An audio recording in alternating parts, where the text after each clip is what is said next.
Thinking about buying a franchise? Then the How to Buy a Franchise show is just for you. Here's your host, Dr. John Hayes. I'm John Hayes, host of the How to Buy a Franchise show, and I blog at howtobuyfranchise.com. Happy that you joined us. We're going to talk about Get Fried with founder Chris Covelli. What's this business all about? French fries. Yeah. French fries and fried comfort food. Okay. Absolutely. And where did you get started, and why did you get started, and how did it come about? Sure. So I was traveling over in Europe, in the Netherlands, and they're prevalent over there. They do a ton of little fry cafes where it's just one French fry and a bunch of dipping sauces. And I said, there's not much like that in the United States. And, you know, America being a foodie country, I think there's a huge opportunity for it. So we Americanized the brand, and we started our first store in February of 2015. And you started franchising when? In January of 2016, so, okay, so just a year ago, yeah. Yep. And so here you are in Dallas, Texas at Franchise Expo South. Yep. This is a foodie town for sure, Dallas, Fort Worth, the whole metroplex. Right. It's booming with business right now. So what are you looking to do here? So one of the first people that approached us when we became franchise compliant was a gentleman from San Antonio, and he wanted the rights to develop the whole state of Texas. So we did some due diligence, and we found pretty quickly that Texas and fried food go hand in hand. Yeah. And the reception's been phenomenal. So when we saw the opportunity to exhibit here, it was a perfect match for what we were doing and the timeline we were doing it at. So we've focused a lot of our efforts on developing Texas, and no better place to start that than Dallas. Yeah. So did this prospect buy the rights to Texas? Or? He did. So he has a 3-unit deal he's committed to in San Antonio, and as well as a master franchise deal for the state of Texas. For all of Texas. So Correct. He's here with you at the show, working He is. the show? He is. He's at our booth. Prospects? Very Absolutely. good. So that's a pretty good deal for him. Yeah. He can become a very wealthy guy if this all He works can. out. So how much of the business is mobile, and how much of it is an inline unit? Sure. Yeah, so we have 6 units right now. It's about half and half. So the 3 types of locations are mobile unit, which is our food trucks, which is San Antonio. We have a food truck in Buffalo, New York at our headquarters, and we have a mobile unit opening in New York City on Tuesday. The other units are 2 kiosk locations in Buffalo, and Houston, Texas will be a brick and mortar. And you sold 6 of them all last year?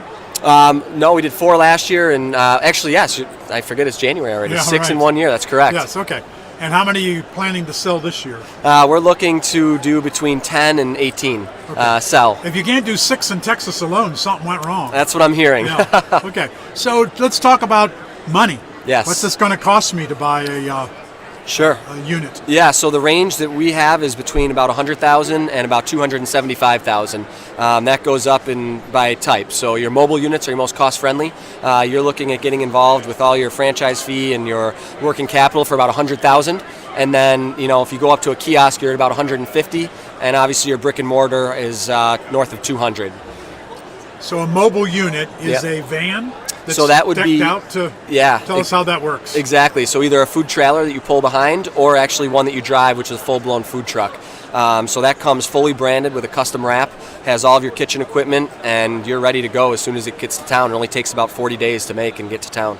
And then the mobile unit like that, Yep. is it stationary? Do you park it in one place, or are you going to different towns, different events? How does it work? Both. College campus? Yeah, so when you pull it behind your truck, you can take it anywhere you want, but then you leave it and you park it there and you operate. Food truck, you're driving it there. So both very similar. One you need a pickup truck for, one you drive the actual truck How there. difficult is it to get licensed by a municipality to have a truck? Is that a problem? In most cities, no.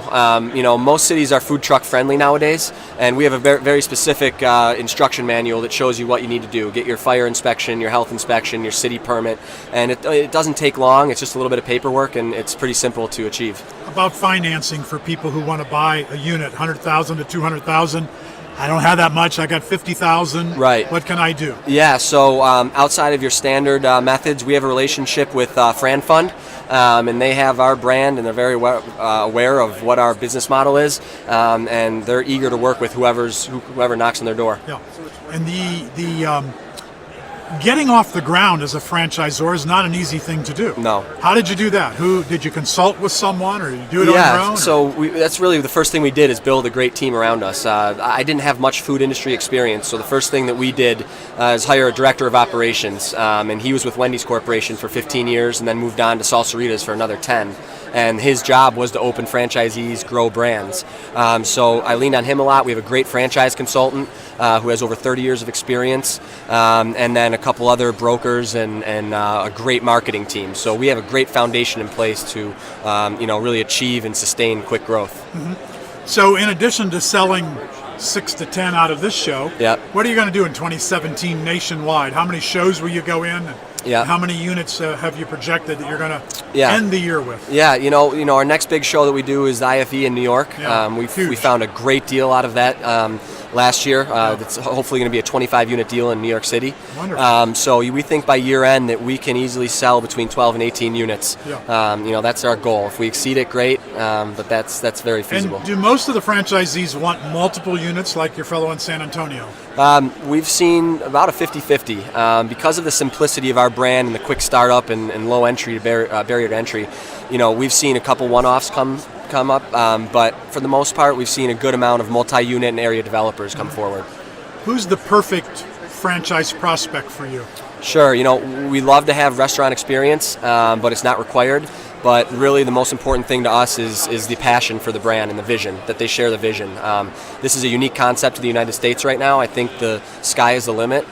So if they believe in the brand and what we're doing, and they have that passion to operate, we're all in. You have to have restaurant experience? No. You said that's it's preferred, but it's not required. Our training to. program is great to get them up to date on what we need them to do. Training is how long, and where does it occur? Yeah, so we do a 4-day training in Buffalo, New York at our headquarters, and then we actually come down with our team and assist on opening weekend to help them open up and actually beyond. And is it a 7-day-a-week, full-time operation, or you take some days off, or you take days off, or you don't open until noon? Or we're flexible. We want the mold to be whatever fits the territory. For example, in Buffalo, we don't serve late night because we're not able to do that where we're located, but we want late night option. This is great drinking food. If you go out and have some beers, this is perfect food to accompany that. So we are flexible with hours, but like any business you start, you have to work hard and put long hours in when you start. College campuses, are they popular venues for you? That's what we're targeting. That's 1, and 1A is entertainment districts. So I believe it's McKinney Street here. Yes. Is that the one?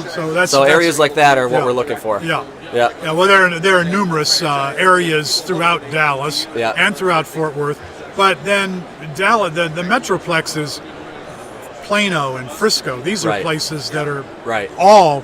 I could see Get Fried in any of those locations. They're exploding, McKinney, right? They're all over. So you have lots of opportunities, and that's just the Dallas-Fort Worth Metroplex. Right, and that's just the sliver. Austin has to be a huge opportunity in Austin. We have our eyes on an awesome location in Austin. Yeah, but Columbus, Ohio has to be a great location as well with Ohio State. University. Yep. Yeah.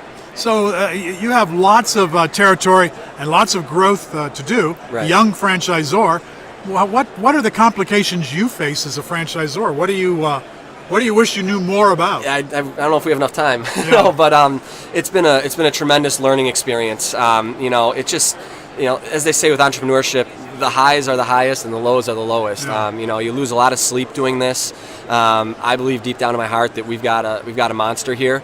So I really just try to really temper the storms and get through the tough times. But obviously financial constraints, that's something that bothers every new franchisor. And then your day-to-day stuff with franchisees that are calling you and wondering what they need to do. So if you could do it over again, what would you do differently? What is something? Give us an example of.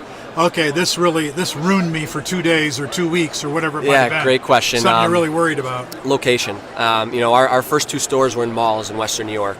And, malls right now are facing some tough times with online shopping. Specifically in Buffalo, the Canadian dollar has a heavy impact on our consumers. And they really wire you into very high rent rates. So, we're kind of trying to get away from mall locations. And that tested us quite a bit. But, so I'd say location is the biggest thing that we've learned a lot about in the first 2 years. The ideal location is where? college campuses. Okay. Mobile units are great because you're flexible. You go to the business, and then entertainment districts. You got to have that foot traffic and captive audience. Yeah. And how are you solving these problems? Are you reading about franchising, talking to other franchisors, going to the IFA, the International Franchise Association? What are you doing to learn your way through this? Yeah, all of the above. You just got to read and find out and get as much information as you can. One of the most powerful things we've done is form relationships with good commercial real estate brokers who have good analytics on spaces. They know what we require in a space, and they provide us some good options in those exact spaces. How about veterans? Are you part of the VetFran program? Not officially, but we do offer a 10% discount to veterans who are interested in franchising. Good. Well, you should get some interest there as well. Yeah. So my guest has been the founder. You're the founder, right? I am. Or one of the founders, or the founder? The founder, yeah.